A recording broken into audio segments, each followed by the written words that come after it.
ఇక తెలుగు రాష్ట్రాల ముఖ్యమంత్రులిద్దరూ స్నేహపూర్వక వాతావరణంలో భేటీ అవ్వడం సంతోషదాయకమని ఏపీ ఉద్యోగ సంఘాల నాయకులు హర్షం వ్యక్తం చేస్తున్నారు. విభజన సమస్యలను వేగంగా పరిష్కరించాలని ఆశాభావం వ్యక్తం చేస్తున్నారు. 10 ఏళ్లుగా పరిష్కారం కాని సమస్యలను పరిష్కరించేలా చర్చలు జరగాలని ఆకాంక్షిస్తున్నారు. ఇదే అంశంపై మరింత సమాచారం మా ప్రతినిధి శివశంకర్ అందిస్తారు. ఉమ్మడి ఆంధ్రప్రదేశ్ విభజన జరిగి 10 ఏళ్లు కావస్తోంది. అటు తెలంగాణగా ఇటు ఆంధ్రాగా 2 రాష్ట్రాలు విడిపోయి ఎవరి పరిపాలన వాళ్ళు చేసుకుంటున్నారు. కానీ విభజన గాయాలు మాత్రం ఇంకా మానలేదు. ఎక్కడి సమస్యలు అక్కడే ఉన్నాయి. ఇంతవరకు కూడా పరిష్కారం దిశగా అడుగులు వేసినటువంటి పరిస్థితులు కూడా కనిపించలేదు. సో ఈ నేపథ్యంలో 2024లో ఏర్పడినటువంటి కూటమి ప్రభుత్వం నుంచి ముఖ్యమంత్రిగా ఉన్నటువంటి చంద్రబాబు నాయుడు అటు తెలంగాణ రాష్ట్రంలో ఉన్నటువంటి సీఎం రేవంత్ రెడ్డికి లేఖ రాయడం, ఆయన కూడా సానుకూలంగా స్పందించి సో ఈ నేపథ్యంలో ఈరోజు సాయంత్రం అయితే వారిద్దరూ భేటీ కాబోతున్నారు. అనేక అంశాలపై చర్చలు జరుపుతామని చెబుతున్నారు. అయితే ఈ నేపథ్యంలో ఉద్యోగ సంఘాల నేతలు మనతో ఉన్నారు. ఏ అంశాలను ముందుగా చర్చించుకుంటే మంచిది, పరిష్కరించుకుంటే మంచిది అనేది వాళ్ళని అడిగితే సార్ చెప్పండి, ఏ అంశాల మీద ముందుగా మనకి చర్చించుకొని పరిష్కరించుకుంటే మంచిది? అంటే ఈరోజు రాష్ట్రం విడిపోయిన తర్వాత 10 సంవత్సరాలు దాదాపు దశాబ్ద కాలం అయిపోతుంది. గౌరవ సీఎం చంద్రబాబు నాయుడు గారి టైంలోనే మన రాష్ట్రం, అప్పుడు ఉమ్మడి రాష్ట్రం విభజన జరిగింది. మరలా అదృష్టవశాత్తు మరలా చంద్రబాబు నాయుడు గారు మరలా సీఎం కావడం, ఆయనకు ఈ ఉమ్మడి రాష్ట్ర ముఖ్యమంత్రిగా గతంలో 3 సార్లు పనిచేసిన అనుభవం, అదేవిధంగా ఆయనకు ఈ విభజన పట్ల ఏ అంశాల పట్ల అన్న మీద ఒక విజన్ ఉంది, ఒక స్పష్టత ఉంది చంద్రబాబు నాయుడు గారికి. కాబట్టి మనకు ఈ టైంలో గౌరవ సీఎం చంద్రబాబు నాయుడు గారు ఈ అంశాల మీద ఈరోజు గౌరవ తెలంగాణ ముఖ్యమంత్రి గారితో ఆయనే స్వయంగా చొరవ తీసుకొని మరి ఈరోజు లేఖ రాసి ఈరోజు భేటీ కావడం అనేది ఉద్యోగ సంఘాలుగా ఎంఈఓ అసోసియేషన్ మరియు ఎస్సీ ఎస్టీ టీచర్స్ స్టేట్ ప్రెసిడెంట్గా నేను హర్షం వ్యక్తం చేస్తున్నాం, ఆ విధాన్ని స్వాగతిస్తున్నాం. అయితే ఇప్పుడు మనకి ప్రధానంగా అప్పటి నుండి ఇప్పటి వరకు మనకి విభజన అయిన తర్వాత 10 ఏళ్ళు గడిచినప్పటికీ దాదాపు ఈ మధ్యకాలంలో ఎప్పుడు చర్చలు అయితే జరగలేదు. అంటే ఆ కేంద్ర విభజన హామీల అమల్లో చట్టంలో ఏమున్నాయో ఏంటన్నది క్లారిటీగా కూడా బయటకు కూడా రాలేదు, చాలా వరకు తెలియదు కూడా. కాబట్టి ఇప్పుడైనా సరే దీని మీద విస్తృతంగా చర్చ జరగాలి.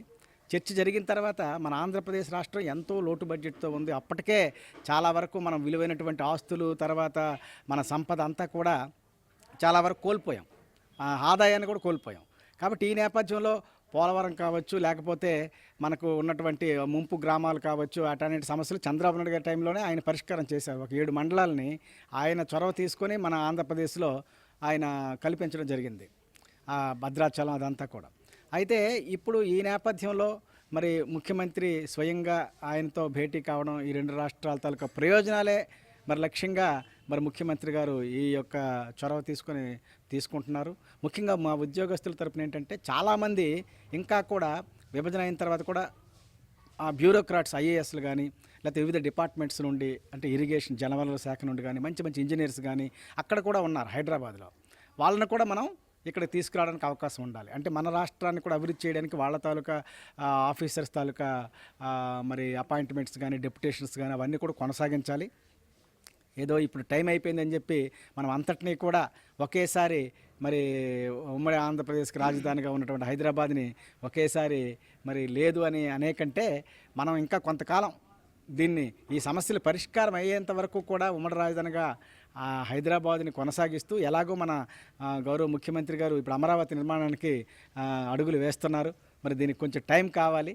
కాబట్టి అంతవరకు కూడా మనం హైదరాబాద్ తాలూకా ఉన్నటువంటి అన్నింటినీ కూడా సమానంగా ఇప్పటివరకు ఏదైతే మనం మరి షేర్ చేసుకుంటున్నాం, అదేవిధంగా అన్ని వనరులు, అన్ని స్థాయిల్లో, అన్ని డిపార్ట్మెంట్స్ కూడా మనం ఉమ్మడిగానే మరి మనం కొనసాగించాలి. దానికి అనుగుణంగానే నిర్ణయాలు తీసుకోవాలని మేము కోరుతున్నాం. సో మీరు చెప్పండి, 2 రాష్ట్రాల సీఎంలు కూడా ఒక సుహృద్భావ వాతావరణంలో కలుస్తున్నారు.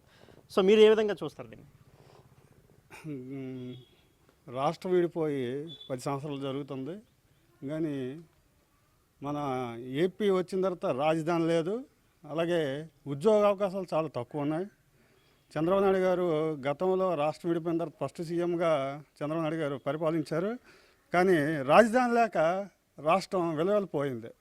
మరి చంద్రబాబు నాయుడు గారు వచ్చారు, మళ్ళీ రాజధాని ఏర్పాటు చేయాలి. అలాగే తెలంగాణ సీఎం గారు రేవంత్ రెడ్డి గారు మరి రాష్ట్రానికి రావాల్సిన లోటుపాట్లు ఏమైనా ఉంటే అవి సరిదిద్ది ఈరోజు జరగవలసిన సమావేశాన్ని ముఖ్యంగా చంద్రబాబు నాయుడు గారు రాష్ట్రంకి రావాల్సిన లోటు బడ్జెట్ని కానీ ఇంకా ఉద్యోగాల సమస్యలు కానీ ఏవైనా ఉంటే చర్చించవలసిందిగా కోరుతున్నాం.